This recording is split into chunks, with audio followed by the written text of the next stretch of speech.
So this is about the chapter transaction management. So we have one more chapter, concurrency control management, as part of unit 4, and I have to teach you 4 enough and 5 enough. 4 enough and 5 enough I will be teaching in 20 minutes. And then maybe the second half of fourth unit I have to teach you. So when is your CT, cycle test?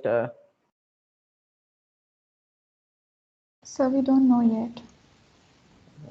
Right, I think it may be the last week of October, right? Maybe. So So before for that, this month, it got over. So probably it will be the first week of November or so, academic to the according to the academic schedule. right. So when is your last working day, Subramaniam? Do you have any?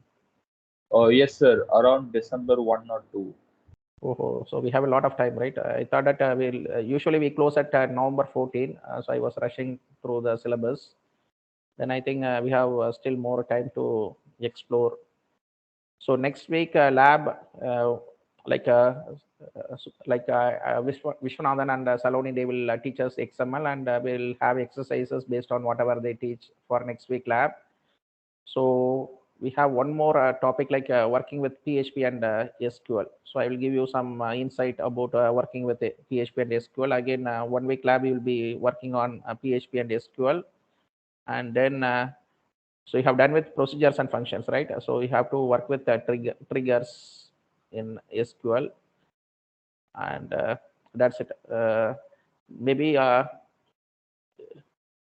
we'll try to extend one more lab class, and we'll try to work with MongoDB or NoSQL databases. So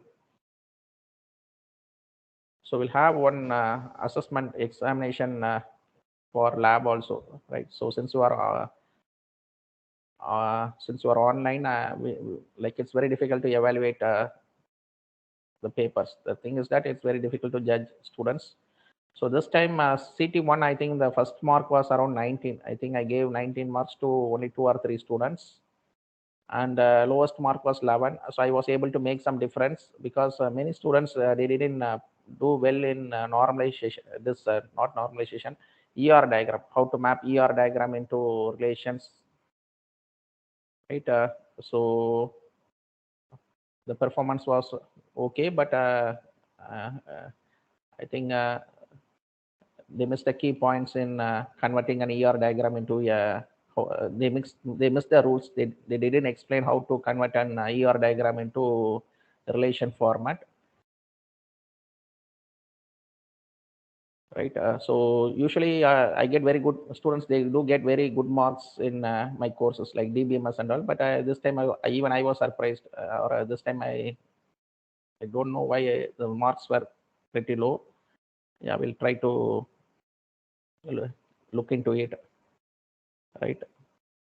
So that's it for today's class. So you can read this chapter, transaction management, in your textbook. So the next chapter will be concurrency control component.